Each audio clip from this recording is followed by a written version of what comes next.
अरे लगता है तेरी आँख खराब हो गई है, तुझे दिखता नहीं है कि ये बैल है? अरे नहीं नहीं, इसकी चाल देखकर लग रहा है। देखो ना कैसे मटक मटक कर चल रहा है। हाँ इसीलिए मैंने इसे गाय समझ लिया। अरे तो क्या मेरे नंदू ने पतलून पहनी है जो तुमको पता नहीं चला है? चलो अब हटो मेरे रास्ते से, मुझे खेत के लिए देर हो रही है। इतना बोलकर बंसी नंदू को लेकर खेतों पर चला जाता है और उससे बहुत काम कराता है। शाम के समय बंसी के घर जमींदार आता है। बंसी, अरे ओ बंसी। अरे अब कौन मर गया, मुझे चैन से आराम भी नहीं करने देते। इतना बोलकर बंसी बाहर जाता है। अरे जमींदार जी आप, अरे अगर कुछ काम था तो मुझे बुलवा लिया होता, मैं खुद आ जाता। अब ज्यादा मस्का मत लगा, मैंने सब सुन लिया जो तू अंदर कह रहा था। अब मेरी बात सुन, मुझे कुछ दिन के लिए तेरा बैल चाहिए। वो क्या है ना कि मेरा बैल अचानक से बीमार हो गया है और वैसे भी तेरे खेतों का तो सारा काम हो गया है। अबे यार अब इसे कैसे मना करूं? क्या हुआ बंसी, किस सोच में पड़ गया तू? जमींदार जी मुझे ये बताते हुए बहुत दुख हो रहा है कि मेरे नंदू की भी तबीयत ठीक नहीं है।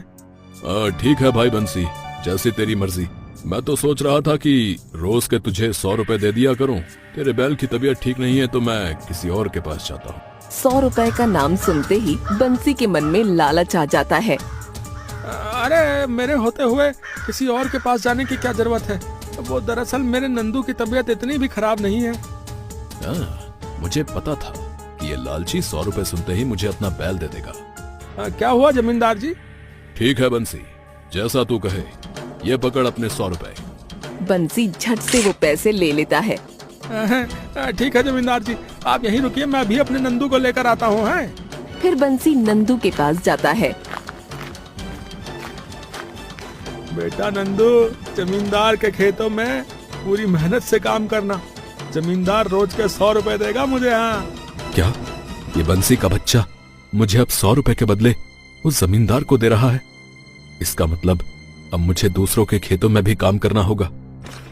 फिर बंसी नंदू को लेकर जमींदार के पास जाता है। लीजिए जमींदार जी, आज से कुछ दिनों के लिए मेरा नंदू आपकी अमानत। ठीक है तो बंसी, अब मैं चलता हूँ। अच्छा सुनिए जमींदार जी। हाँ कहो, क्या बात है?